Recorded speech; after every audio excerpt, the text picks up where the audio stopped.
Happy new year 2025. New இயரை ஸ்வீட்டோட start பண்ணலாம். ஸ்வீட் செய்யணும், அதே சமயம் சீக்கிரமா சிம்பிளா செய்யணும். இந்த டைம்ல நம்மளுக்கு கை கொடுக்கிறது instant gulab jamun mix. Super சாஃப்டா ஜூசியா ஒரு குலோப் ஜாமுன் எப்படி பண்றதுன்னு பார்க்கலாம். வெல்கம் டு மக்களுக்கு பிடித்தவை சேனல். நாளைக்கு நியூ இயர், சோ இன்னைக்கு நைட்டு நம்ம பண்ணியாச்சு. ரொம்பவே குயிக்கா ஈஸியா பண்ணிடலாம். ஒன்ஸ் அகைன் எல்லாருக்கும் இனிய புத்தாண்டு நல்வாழ்த்துக்கள். வாங்க எப்படி பண்றதுன்னு பார்க்கலாம். நான் இன்னைக்கு ரெடிமேட் குலோப் ஜாமுன் மிக்ஸ் ஒரு பாக்கெட் எடுத்திருக்கேன். நான் சொல்லிருக்க அளவுகள் படி செய்யும் போது உங்களுக்கு பர்ஃபெக்ட்டா வரும். MTR gulab jamun mix 175 gram உள்ளது ஒரு பாக்கெட் எடுத்திருக்கேன். அத ஒரு பவுலுக்கு டிரான்ஸ்ஃபர் பண்ணிக்கலாம். பவுல் ஈரம் இல்லாம இருக்கணும். ஒரு டம்ளர் அளவுக்கு பால் எடுத்துக்கலாம். அத கொஞ்சம் கொஞ்சமா இந்த மாவுல சேர்த்து சப்பாத்தி மாவு கன்சிஸ்டன்சிக்கு பிசைஞ்சு எடுத்துக்கலாம். மாவை ஜென்டிலா பிசைஞ்சு எடுத்தா போதும். ரொம்ப அழுத்தம் கொடுத்து பிசைஞ்சிட்டே இருந்தோம்னா ஹார்ட் ஆயிரும். அப்புறம் குலோப் ஜாமுன் சாஃப்டா கிடைக்காது. எடுத்த ஒரு டம்ளர் பால்ல 3/4 டம்ளர் பால் மட்டும்தான் எனக்கு யூஸ் ஆச்சு. அதுவே கரெக்டா இருந்துச்சு. இப்ப மாவு ஒரு 1/2 hour ரெஸ்ட்ல இருக்கட்டும். அந்த டைம்ல நம்ம சுகர் சிரப் ரெடி பண்ணிடலாம். அகலமான பாத்திரம் வச்சு அதுல 500 கிராம் அளவுக்கு சர்க்கரை சேர்த்திருக்கேன். 1/2 கிலோ.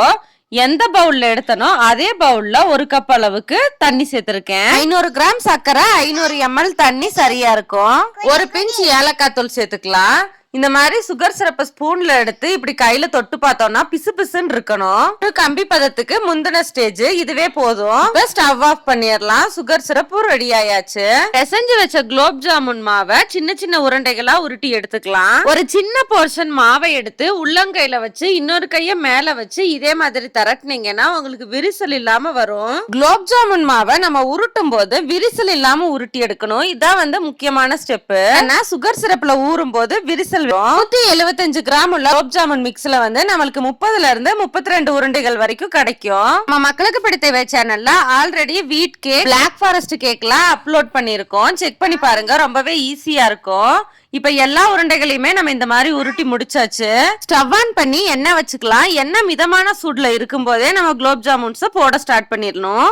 எண்ணெய் ரொம்ப சூடாயிருச்சுன்னா வெளியில சீக்கிரமா கலர் வந்துரும். ஆனா உள்ள மாவு வெந்திருக்காது. மீடியம் ஃபிளேம் வச்சு எல்லா உருண்டைகளையும் கோல்டன் பிரவுன் கலர்ல பொரிச்சு எடுத்துக்கோங்க. கொடைக்கானலுக்குள்ள மட்டும் நம்ம ஹோம் மேட் ஃபுட்ஸ் பண்ணி கொடுத்துட்டு இருக்கோம். இத பத்தின டீடைல்ஸுக்கு டிஸ்கிரிப்ஷன்ல நம்பர் இருக்கு, செக் பண்ணி பாருங்க. கொடைக்கானல் பத்தின டீடைல்ஸ் வீகோ ட்ரிப்ஸ்ன்ற சேனல்ல இருக்கும், செக் பண்ணி பாருங்க. சேனலோட லிங்க் டிஸ்கிரிப்ஷன்ல கொடுத்திருக்கேன். உங்க நியூ இயர் ஸ்பெஷல் என்னன்னு கமெண்ட்ல சொல்லுங்க. குழந்தைகள்ல இருந்து பெரியவங்க வரைக்கும் குலோப் ஜாமுன்னா எல்லாருக்கும் பிடிக்கும். சோ இந்த ரெசிபியை சிம்பிளா காலையில நீங்க நியூ இயர் அன்னைக்கு நினைச்சா கூட ட்ரை பண்ணிடலாம். இப்ப நம்ம உருண்டைகள் எல்லாம் கோல்டன் பிரவுன் கலர் ஆக ஸ்டார்ட் ஆயாச்சு.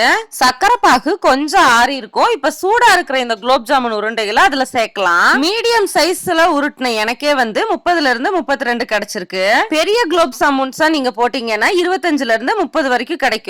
எல்லா உருண்டைகளையுமே பொரிச்சு எடுத்து அந்த சக்கரை தண்ணியில ஆட் பண்ணிடலாம். நம்ம வழக்கமா குலோப் ஜாமுன் செய்யும் போது குலோப் ஜாமுன்ஸ் எல்லாம் காலி ஆயிருச்சுன்னா அந்த சக்கரை தண்ணி மட்டும் தனியா நம்மளுக்கு எக்ஸ்ட்ரா இருக்கும். 175 கிராம் அளவுக்கு குலோப் ஜாமுன் மிக்ஸுக்கு 500 கிராம் நீங்க சக்கரை எடுத்து செய்யும் போது உங்களுக்கு சுகர் சிரப்பு வேஸ்ட் ஆகாது. குலோப் ஜாமுன்ஸ் ஊறுறதுக்கே உங்களுக்கு சரியா இருக்கும். நம்ம வீட்டு கிட்ஸும் பெரியவங்களும் ரொம்பவே லைக் பண்ணி சாப்பிட்டாங்க. நீங்களும் ட்ரை பண்ணிட்டு எப்படி இருந்துச்சுன்னு கமெண்ட்ல சொல்லுங்க. தேங்க்யூ ஃபார் வாட்சிங். Happy New Year to all 2025.